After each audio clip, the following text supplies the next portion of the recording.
우리가 40장도 보고 지금 우리가 41장도 보는데 여러분들 계속해서 성전에 대한 말씀을 하고 계시죠.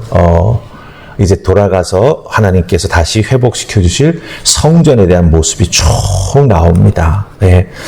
그러니까 길이가 어떻게 되고 두께가 어떻게 되고 모양이 어떻게 되는 것을 쭉 설명해 줍니다. 이 에스겔에게 보여준 성전에 대한 구체적인 환상의 모습이지 않습니까? 앞으로 세워지게 될 성전이 된다라고 하는 것이죠. 그럼 왜 이렇게 하나님께서 에스겔에게 자세하게 다시 세워질 예루살렘 성전에 대한 모습을 보여주실까요? 그냥 이렇게 세워진다 한마디만 하셔도 될 수 있을 것 같은데, 그렇죠? 굳이 환상을 통해서 성전의 동서남북 사방을 아주 자세하게 보여주십니다. 네. 1층부터 3층까지 어떻게 돼 있다, 어떻게 돼 있다, 어떻게 돼 있다, 그 골방의 모습까지도 다 설명해 주신다라고 하는 거예요. 그럼 이 설명해 주시는 의도가 무엇이겠냐라고 하는 것이죠. 성전의 안팎박을 다 보여주시고 설명해 주십니다.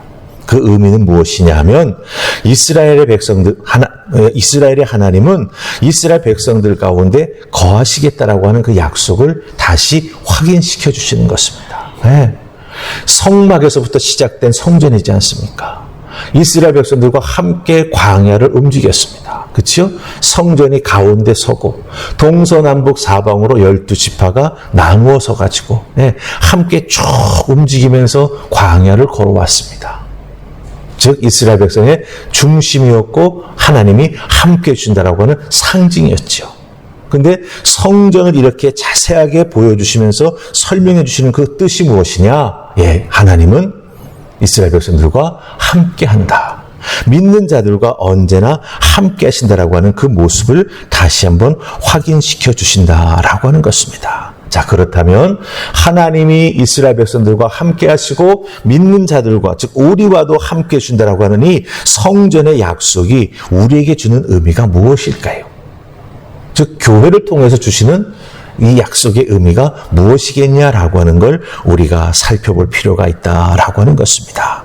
자, 오늘 우리가 읽은 말씀 첫 번째는요, 2절과 4절입니다. 2절과 4절 다 찾으셨습니까?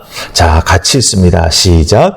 금은 통로의 너비는 10척이요 금은 통로 이쪽 벽의 너비는 5척이요 저쪽 벽의 너비는 5척이며 그가 성소를 측량하니 그 길이는 40척이요 그 너비는 20척이며 4절로 갑니다.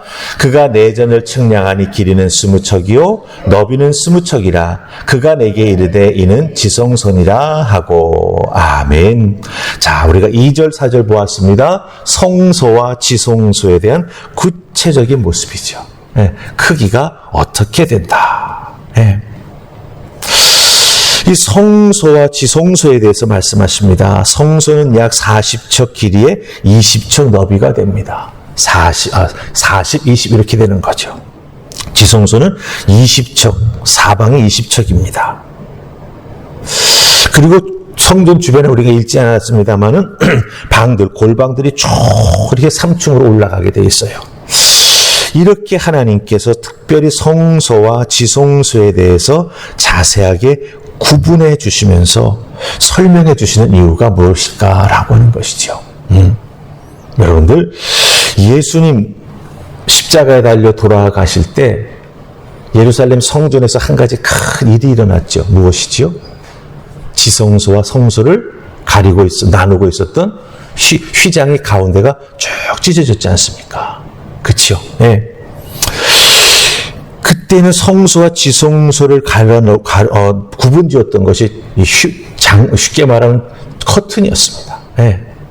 그런데 오늘 말씀 보니까 다시 이스라엘 백성들이 돌아가서 세우게 될 하나님의 성전은 이 성소와 지성소가 무엇으로 나눠져 있습니까? 이 벽으로 나눠져 있습니다. 그리고 거기에 문이 있는 거예요.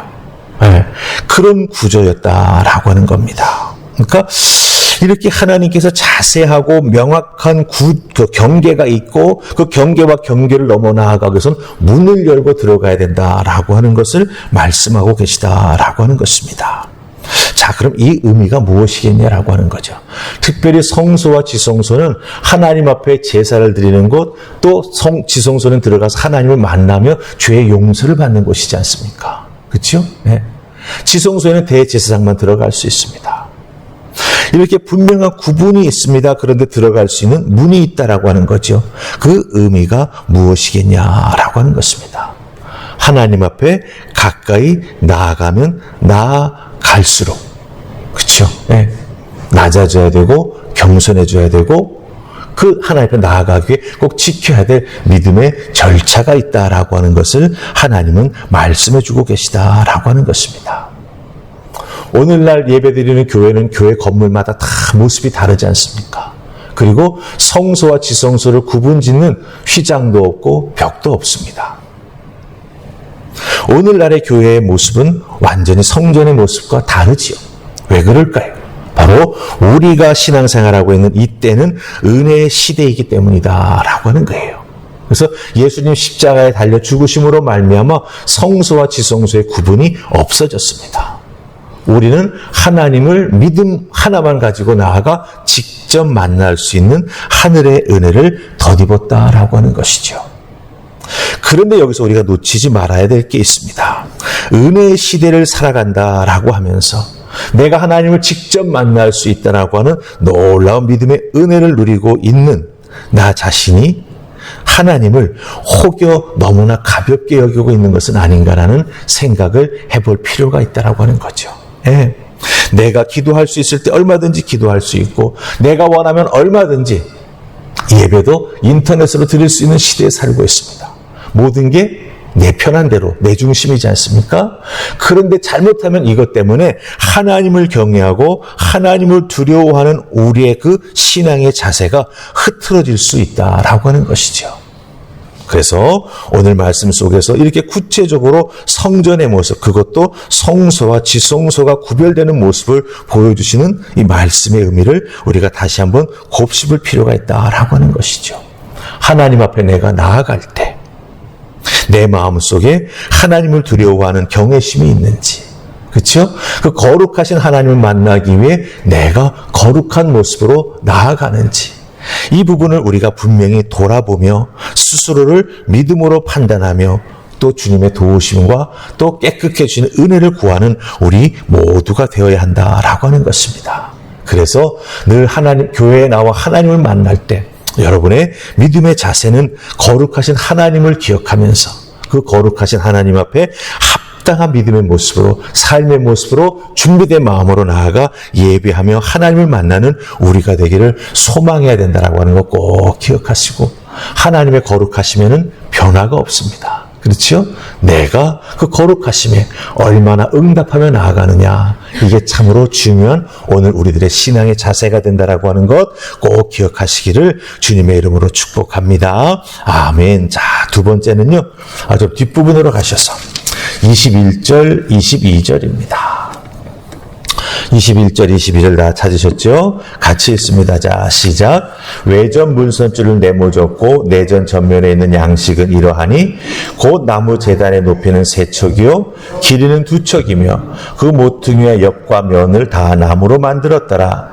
그가 내게 이르되 이는 여호와의 앞에 상이라 하더라. 아멘. 에스겔의 이제 성소 안에 있는 나무 제단의 모습을 우리에게 지금 말해주는 거예요. 예. 성소 앞에 나무로 만든 제단이 있다라고 하는 것이죠. 예. 근데 그게 그 안에 여호와의 상이 놓여 있다라고 이렇게 표현하고 있습니다. 예. 이 여호와의 상이라고 왜 특별히 성소 안에 있는 제단의 모습을 설명하면서 이 하나님의 사람이 이게 바로 여호와의 앞에 있는 상이다 이렇게 설명을 해 주었을까요? 이 상은요, 바로 하나님과 이스라엘 백성의 교제를 상징합니다. 교제. 하나님을 계속 만나는 그런 의미를 뜻한다라고 하는 거죠. 왜냐하면 이 나무 상 위에 뭐가 올라가죠? 진설병이 올라가지 않습니까? 진설병. 마치 하나님이 이 진설해놓은 그 떡을 드시는 것처럼, 예, 그 진설병을 새롭게 만들어가지고 하나님 앞에 계속 올려드린다라고 하는 것입니다. 날마다 이 진설병이 하나님 앞에 새롭게 올려지는 거예요. 그럼 무슨 뜻이겠습니까? 매일매일 그 진설병을 믿음과 사랑과 정성을 다해서 준비하죠. 그리고 하나님 앞에 그 진설병을 갖다 이 상 위에 딱 진설해 놓습니다. 그러면 하나님은 그 진설병을 보시고 그것을 준비한 믿음의 사람들의 그 마음과 신앙을 보시고 참으로 기쁘게 그것을 가지고 온 사람들의 마음을 헤아리면서 또 그 진설병을 만들기 위해서 하나님 앞에 예물을 드렸던 사람들의 마음을 다 기억하시면서 그들을 향해서 축복하시고 그들을 향해서 다시 한번 은혜를 내려주시는 하나님이 임재해 주신다라고 하는 것입니다. 그러니까 이 결국은 무엇입니까? 이 나무상, 여호와 전에 앞에 모여있는 이 나무상도 결국은 무엇입니까? 하나님이 이스라엘 백성들을 만나주시는 교제의 상이 된다라고 하는 것이죠. 마치 밥상에 둘러앉아 온 식구가 함께 식사를 나누는 것처럼 하나님 앞에 진설병을 매일매일 새롭게 올려드릴 때 하나님은 그 상 위에 임재하셔서 그 상을 마치 이스라엘 백성들과 함께 식사하는 것처럼 받으시면서 이스라엘 백성들을 생각하시고 준비한 영혼을 축복하시는 하나님의 임재의 모습이 그곳에 나타나게 된다라고 하는 것입니다. 그렇기 때문에 여러분들 성전에 있는 즉 교회에 있는 모든 이런 성물들은 결국은 무엇을 위한 것입니까? 하나님과 우리가 만나기 위한 것이에요. 네. 하나님과 우리가 영적으로 소통하기 위해서 우리가 앉는 의자도 있는 것이고 찬양할 때 쓰는 악기도 있는 것이고 이 성전에 있는 이 제단도 있는 것이고 모든 것이 다 하나님과 우리가 만나 믿음의 은혜를 나누며 예배하며 하나님의 축복을 받기 위해서 준비되어 있는 모든 성물이 된다라고 하는 것입니다. 이렇게 은혜 안에 우리는 신앙생활에 나아갑니다. 그렇기 때문에 우리가 주님 앞에 나와 예배드리러 갈 때 우리의 발걸음이 어떻게 준비되어야 되겠습니까? 아, 하나님을 내가 만나러 가는구나. 그렇죠? 그래서 우리가 앞부분에 2절과 4절 말씀 속에서 보았던 것처럼 거룩함으로 준비하며 나아가야지. 근데 우리는 지금 성전의 성수와 지성소의 구별이 없지 않습니까? 내가 하나님 앞에 바로 직접 믿음으로 나아갈 수 있다라고 하는 은혜의 시대에 살고 있습니다. 그러니 어떻습니까? 내가 어디에 앉든지 그렇죠? 그곳에서 하나님을 내가 직접 만날 수 있다라고 하는 귀한 은혜를 가지고 살아간다라고 하는 거죠. 그래서 여러분들 교회에 오시기를 사모하기를 바랍니다. 교회에 오셔서 기도하기를 축복합니다. 그 자리에 나와 하나님을 만나고 하나님과 더욱 깊이 교제하며 나아갈 때 하나님께서 우리에게 화평의 은혜를 허락해 주실 줄 믿습니다. 은혜를 베풀어 주셔서 그 받은 바 은혜의 믿음으로 응답하며 나아갈 때 더더욱 우리들의 삶을 하나님께서 지키시고 사랑해 주시는 갑절의 은혜가 우리에게 임할 줄 믿습니다.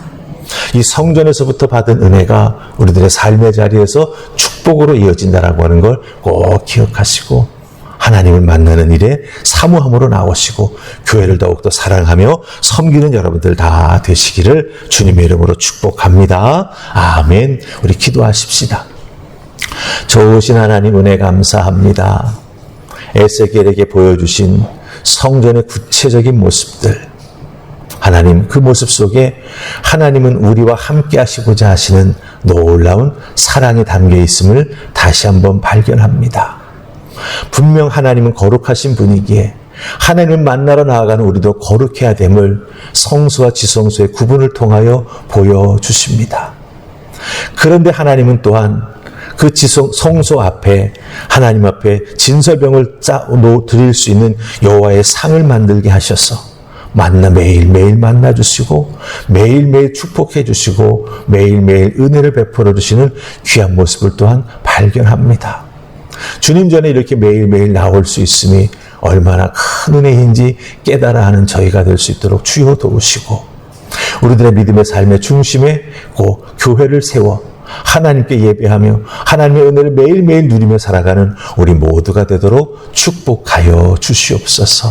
오늘도 주님 전에 나왔사오니 이 나온 영혼 한 명 한 명 하나님 살피시사 주의 은혜를 더하여 주시옵시고 여호와 상 앞에 나와 진설병을 드리는 마음으로 나왔사오니 하나님 그 영혼을 축복하시며 하나님 사랑으로 덧입혀 주시옵소서.